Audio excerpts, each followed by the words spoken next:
Hey guys, what is going on? Matt Smith here. Thanks so much for watching the channel. Before I get rolling, like and subscribe. You know the drill, helps me out a ton, and I really do appreciate it. Topic of the week, Coach Prime, to NFL or not to NFL? That is the question. Fascinating to hear all these reports come out about Coach Prime's rumored interest in the NFL. A little backstory here for those of you who know, those of you who don't know. Deion Sanders has been very consistent over the course of the last several different years, at least publicly, saying that he had no interest in the NFL whatsoever. He did not respect a lot of these guys who made millions and millions of dollars but didn't treat the game with the requisite respect that he himself treated the game with, and he thinks he'd have a problem dealing with entitled adults, things like that. And he's been very consistent. It's been the company line, and he said it over and over again. And of late here, since this season ended, the second year at Colorado, he softened his stance publicly by going on some talk shows and saying, well, if I had the chance to coach my sons, I would consider it. And I think several different things have come into play there. I think number one, he's definitely struggling with the idea of that whole process being over and slightly in mourning of that because, it's very special to him. And he's a family oriented guy. Fatherhood means the absolute world to him. It's probably his number one priority outside of probably his connection religiously. But, that's for him to say, at least publicly. If it's not one, it's two. I'll just put it that way. So clearly that is a big transition for him in his own personal life. And I do believe, after doing some research, that he is interested in coaching his sons in the NFL. I know for sure that there was definitely some interest from the Prime camp to both the Raiders and the Cowboys, quite frankly. There's just not many opportunities out there to make something like this happen. And I think, first of all, Deion Sanders is a very smart man, extremely shrewd, very intelligent. When he does something, it's intentional. And if he does something, he's going to do his own research to figure out whether or not this is a good decision. Because when he does something, it reflects directly back onto him, and he gets scrutinized at a different level than just about everybody else. So I think he's being extremely thorough right now. And I do believe that if an opportunity had arisen where an NFL team wanted to commit to the Sanders family and take that whole banned from college to the NFL, I think that's something he would very seriously consider. The problem is the Raiders won too many games down the stretch at the end of the year to make that realistic. And I've also heard from people within the Raiders organization that they don't have any interest in doing that for multiple reasons, but there was definitely a lot of interest, at least is what I was told by some very high-ranking officials in the Raiders organization from the organization from the Prime camp. Now, Dallas is a different story. That's obviously a very intimate relationship with him and Jerry Jones. There is definitely interest in Deion Sanders. How much interest there is, I think, has yet to really be shown publicly, reciprocating from NFL teams. The Raiders came out the day after the initial report that he was interested in the job came out and basically squashed that. And from what I'd been told behind the scenes from people within that organization, they did not want to have to go through that. Their idea of Shedeur with potentially an exciting, offensive coordinator, or if you hire Ben Johnson, I think intrigues them. They would obviously, at the 6th overall pick, have to move up most likely to make that happen.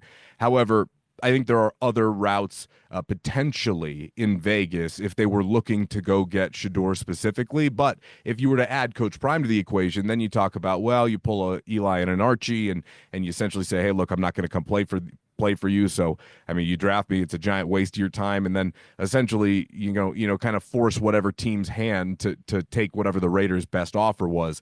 I think that's probably what Prime's camp had in mind. Now, that being said, I don't know that for a fact.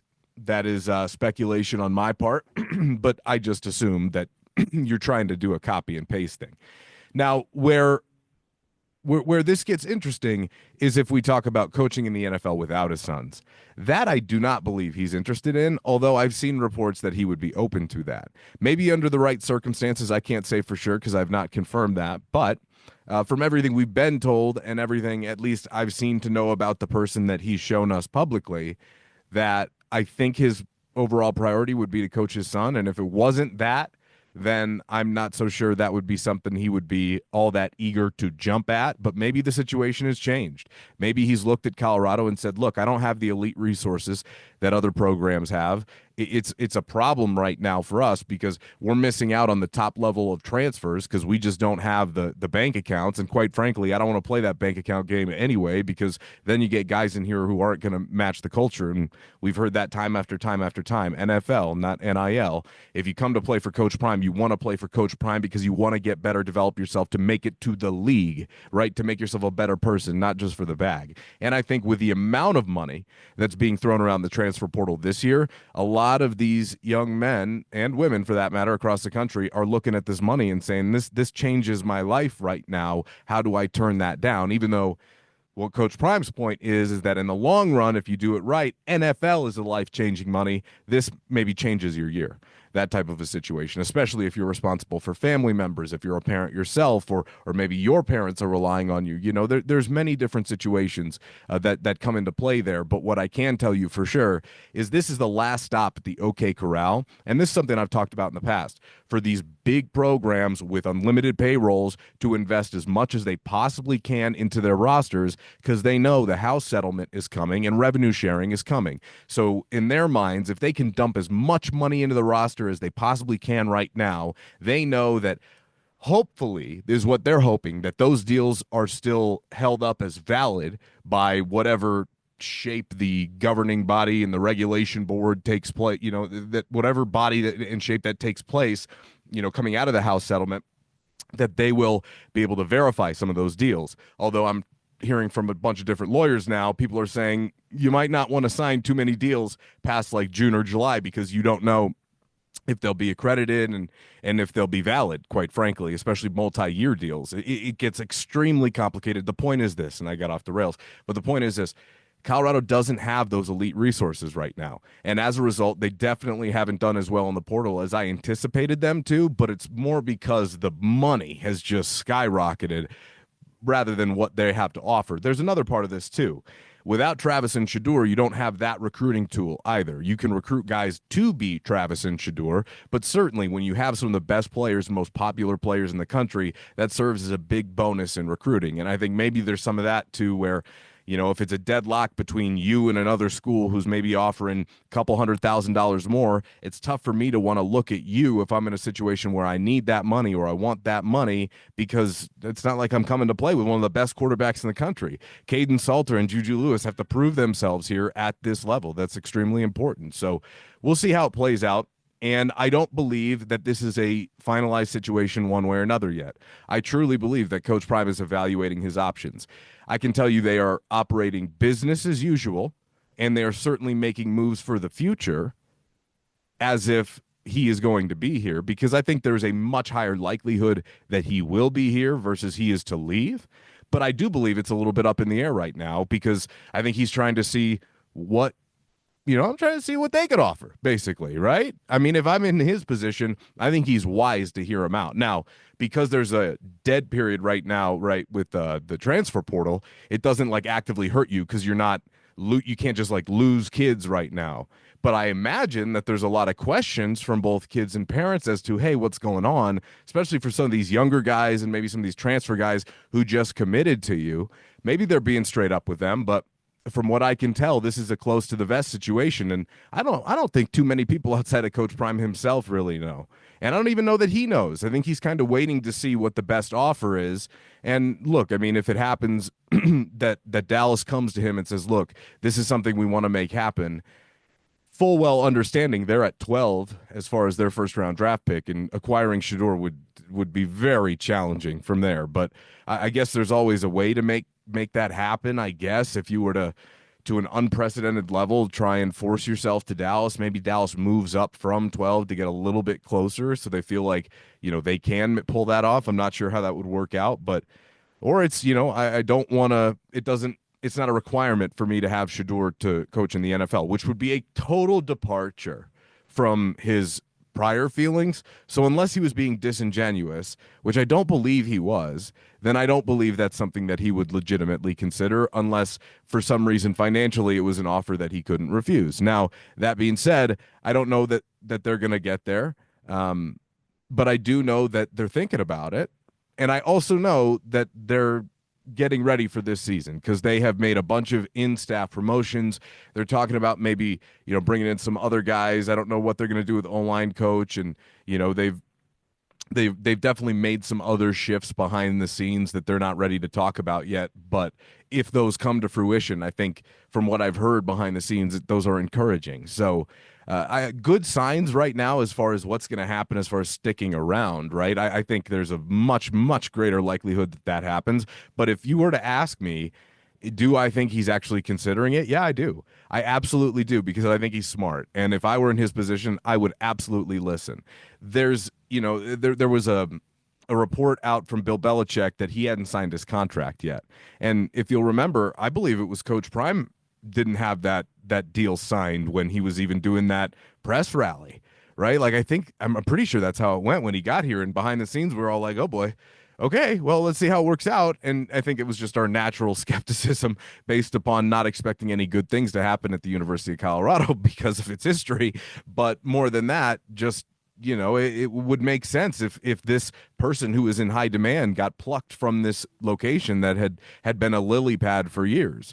So it was an interesting situation where Michael Lombardi, who's the GM for Belichick in North Carolina, put out, hey, stop floating out this. He could get bought out by the NFL for $10 million a year. It's not an option. It's not going to happen.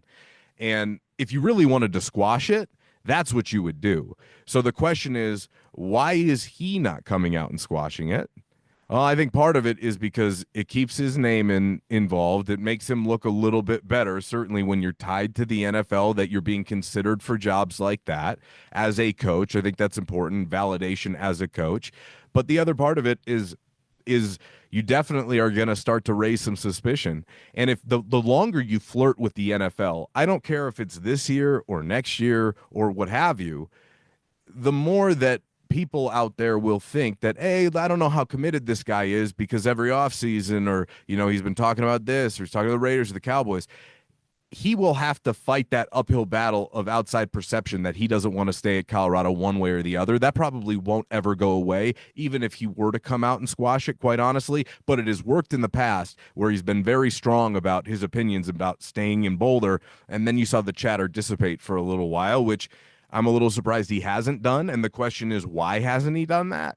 And he can only answer that, right? And I don't think it's a bad thing one way or another, but I do believe it's because he is investigating his options. I really believe that's the case. From what I've heard behind the scenes, just regarding everything and all my own research from talking to different people out there, I think he's just listening. I think he's listening. And I don't think there's anything wrong with that. But because he is who he is in the high profile nature of this coach, that unless you come out and vehemently deny, and I don't think he would ever do that because I don't think he minds the speculation either, people are gonna run with this stuff. And so the question becomes, do you believe it hurts you or does it help you? Do you believe it hurts you or does it help you? I don't see many ways that it helps.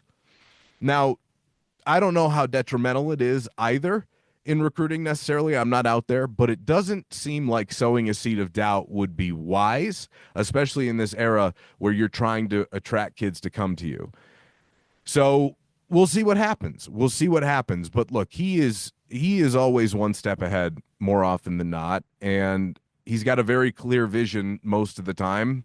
I would say all the time when he makes a decision for what he wants to do with his own life and what he feels is best. So again, this is a situation where I'm not mad, I'm not upset, none of that. He needs to do what's best for him. And if Dallas comes and offers him that job and he wants that challenge, I think he should take it. I think that would be a very unique opportunity, and it would be impossible to blame him for taking that as well. Not to mention, and this is something that I put out there on social media, if you're a CU fan and you're getting upset about it, think of where you were 2 years ago, okay? You would sign up for it all over again, even if you knew it was just 2 years. I don't think this is going to last forever, but I will say, from just following their actions, it is business as usual, and they're moving towards the future, trying to reassemble and rebuild. Now, I think there's also this other interesting little possibility that has popped up around the corner, which I think they have lobbied for a little bit to at least see the potential and what it might look like to bring everything to a professional level. But I think it has its advantages and disadvantages, as a lot of things do. I don't know what he wants. I have no idea. Only he can answer that. And so this is the conclusion that I've arrived at after talking to a lot of different people about this situation, at least behind the scenes, that he can be here. Unless told otherwise, I believe Coach Prime will be here. And moving forward, all of these other reports that are going to come out, I'm sure there will be some stuff dropped. And look, it's January 16th. The NFL head coaching cycle typically wraps up like right after the Super Bowl, but most teams have their head coaches hired before then. So the longest this process will take will be a few more weeks.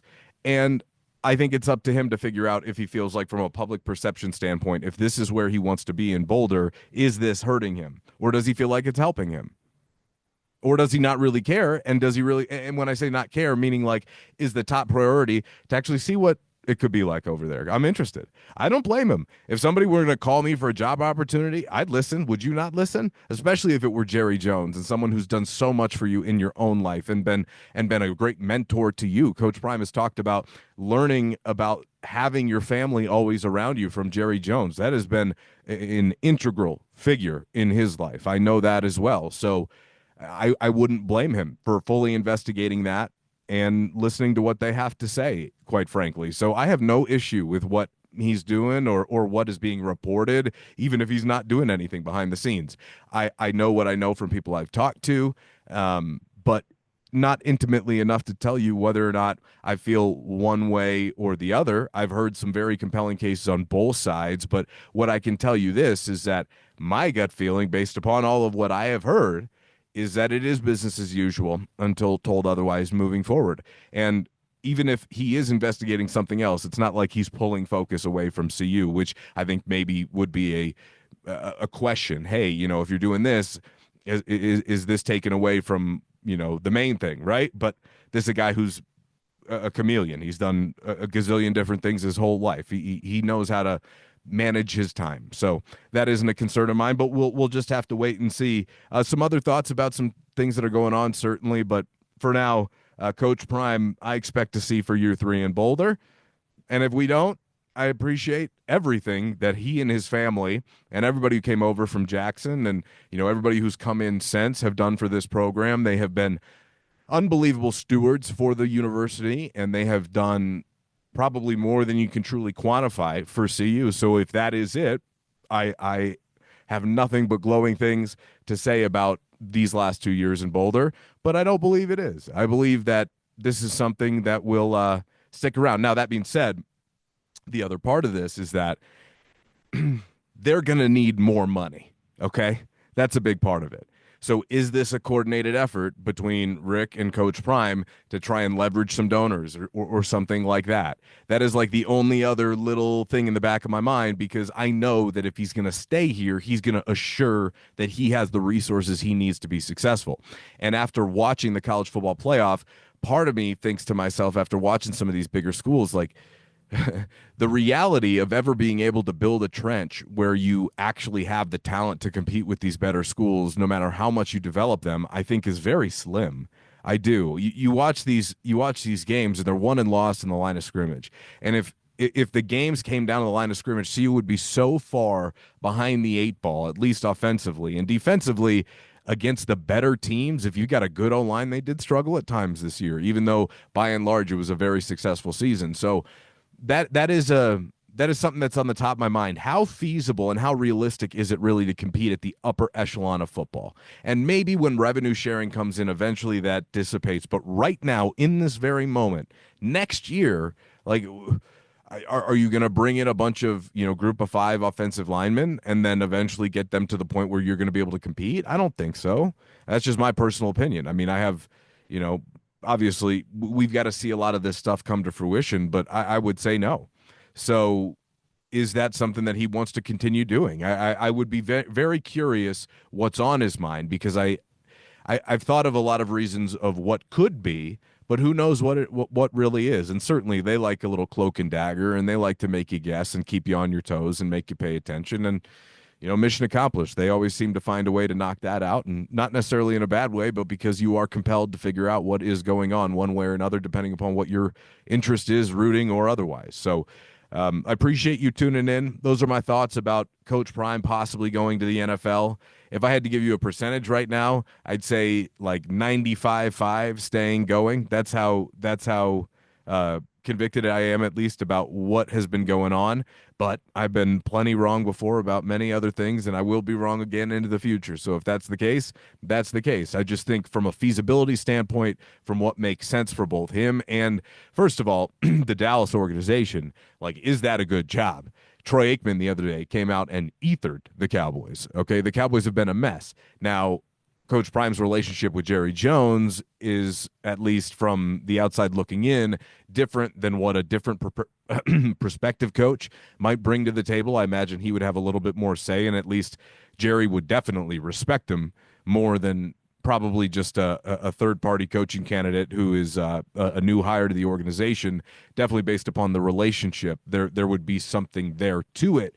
But I think Coach Prime has to be very wary himself of, getting into a situation where he doesn't have complete control, and kind of putting that trust in what happens if Jerry is not there. Certainly, Stephen Jones is kind of training to pick up that slack, and has been his entire life. And is that something that Jerry wants to do? Skip over his own son to kind of give more control to Coach Prime? Because I'll tell you this: if Coach Prime doesn't have his say, he should stay. Because there have been so many situations we see year after year after year in the NFL where you start off on one foot with somebody, but halfway through the season, due to turmoil or job pressure, it doesn't end up that way. So if it's Coach Prime, he's got to have the say there, and that is a lot of responsibility to turn over. And due to the past, it doesn't make sense that Jerry Jones would do that unless he's ready to move on and the Jones family is ready for the next step in that transition. But we just heard a report the other day from Sports Illustrated that said Jerry Jones is doing this on a solo mission. So it's very complicated. It is. I would just say pay attention to what they do, not what they say. And their actions right now are telling us it's business as usual. And I think they are moving forward as if they're moving back, as if they're coming back. And if something changes, then they'll deal with it then. But I'll say this: you got a couple of weeks to figure this thing out and figure it out. What is going to be best? Where are you going to be happiest? If I were going to give Coach Prime any advice, and we've heard a lot of people over the last couple of days say that if he's offered the job in Dallas that he would take it, and certainly Jimmy Crackcorn, why would he care at all what I would think? But my only advice would be do what's best for you, which I already know he's going to do. So we'll see how it all plays out, certainly, and definitely some nerve-wracking time for those of you out there who don't really understand why Buffs fans feel maybe just a little bit extra on edge by a situation like this, is because a similar thing happened with Mel Tucker, back in I don't know, two coaching staffs ago at this stage, where February 12th, I believe it was, or February 11th, at the final hour, he spent all night telling a group in a room full of donors that he was going to be back. And then that night he took the job in East Lansing for a giant raise, and he, skedaddled and really put CU in a world of hurt. They were in a really kind of left Rick George in a no-win situation, and it took a couple of years to move on from that one, because it's not easy to just snap your fingers and just change it all and hit the reset button again. So we'll see what happens. It should be intriguing, and I appreciate everybody for tuning in, and curious to get a penny for my thoughts, and we will talk soon. All right.